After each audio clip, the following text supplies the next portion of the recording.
Hai guys, happy weekend everybody. Welcome back di Alts Update. Alts Update kita akan bahas XRP lagi karena kayaknya saya kepikiran untuk update berkala aja ya. Jadi kayak misalkan kita lagi update XRP nih, nah saya bakal bahas XRP lagi. Kebetulan waktu lalu kita bahas soal Chiliz, kita bahas soal Chiliz lagi ya. Dan untuk XRP sebenarnya kalau kita lihat pergerakan hari ini itu bisa dibilang XRP melanjutkan penguatan. Nanti secara price action akan saya bahas kembali. But before kita masuk ke dalam price sectionnya, saya pengen sharing dulu sama teman-teman tentang sebuah artikel yang mana sebenarnya menunjukkan situasi daripada XRP untuk saat ini. Dan sebenarnya kalau misalkan kita bisa bilang ya teman-teman sekalian, jadi XRP ini kita tahu ini ya istilahnya dengan case-nya dia terhadap SEC.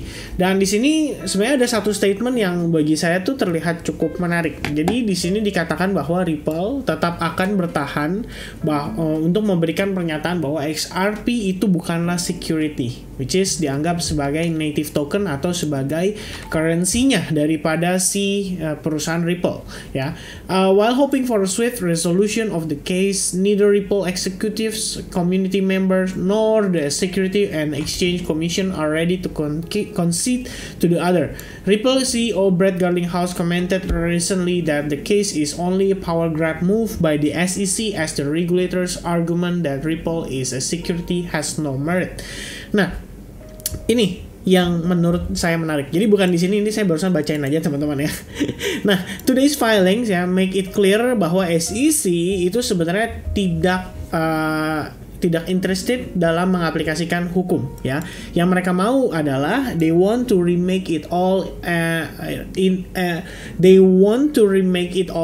an impermissible effort to expand their jurisdiction far beyond the authority granted to them by Congress. Jadi yang dimaksud dengan statement ini adalah bagi sebagian kalangan, terutama bagi si Brett Garlinghouse sendiri ya, selaku CEO-nya Ripple, itu mengatakan bahwa sebenarnya tuh SEC tuh nggak patuh sama hukum. Dia di sini berusaha untuk istilahnya mengambil jatah lebih lah dari kita bisa bilang apa ya, jurisdiksi itu kayak istilahnya kayak batas limit lah ya, batas limit atau batas yang seharusnya mereka udah tahu gitu, udah paham bahwa ini tuh udah di luar kapasitasnya lu nih, ini tuh udah di luar fieldnya lu nih, ini tuh harusnya udah mungkin kalau kita berbicara soal regulasi dan lain sebagainya untuk cryptocurrency sendiri, mungkin itu bukan urusannya SEC, mungkin itu urusannya berbeda lagi untuk badan hukumnya, mungkin si FTC atau gimana kayak kita belum tahu teman-teman sekalian.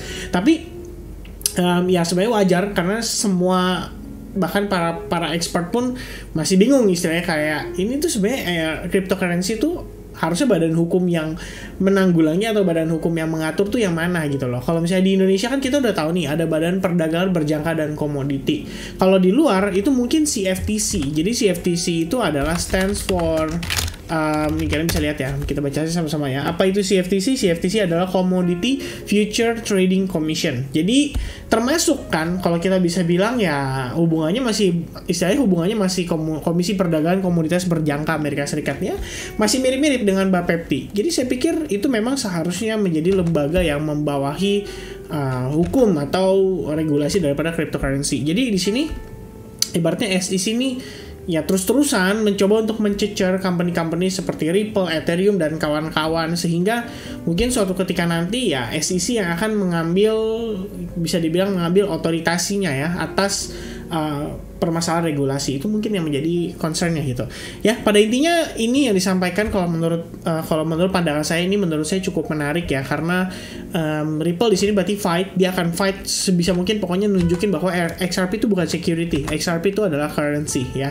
which is itu good karena situasi ini kan yang kita sama-sama udah pahami dalam beberapa hari terakhir ini menyebabkan XRP pump terus-menerus ya.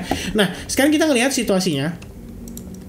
Bagi sebagian orang mengatakan bahwa XRP itu Indian akan didump, dan sebetulnya tadi saya lihat ada sempat ngebaca juga ya, Ada yang menarik karena disampaikan juga, bukan di artikel ini, artikel yang berbeda teman-teman, karena menurut si expert tersebut ya, mereka mengatakan sentimennya memang cenderung positif, tapi nanti pada saat priced in, harga udah mulai pumping dan lain sebagainya, dia akan take profit. Dia juga mengatakan hal yang sama gitu, dan sebenarnya nggak ada yang salah dengan hal tersebut karena itu adalah trading, it's a part of the making money, dan kita sama-sama tahu.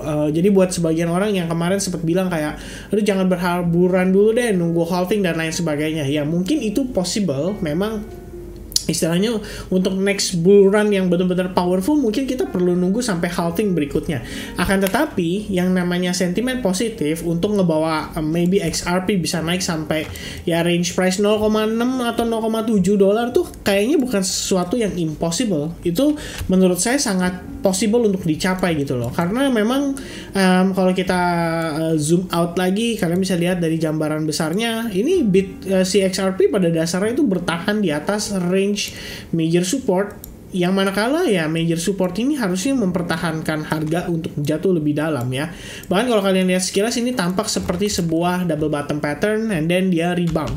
Dan kalau misalnya kita lihat mengacu pada time frame weekly, maka possible area yang bisa divisitkan harusnya di kisaran 0,5890 dolar, atau kita bulatkan jadi 0,6 lah. Istilahnya kan dia nge-spike atau ngebuntut pasti ada dong.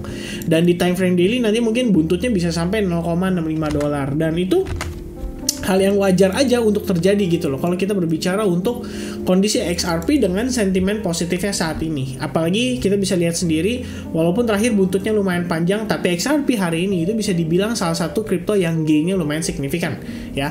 Dimana kalau kita lihat di antara top 5 coin, Ethereum hari ini merah, BNB hari ini ya plus sedikit atau bisa dibilang netral, kan cuma naik 0,3%. Cardano yang dengan fasil hard forknya aja itu bertahan di 0,2%, tapi XRP itu hari ini naik sekitar 3,3%, which is lumayan, dan naiknya itu di weekend teman-teman ya, bukan di hari biasa.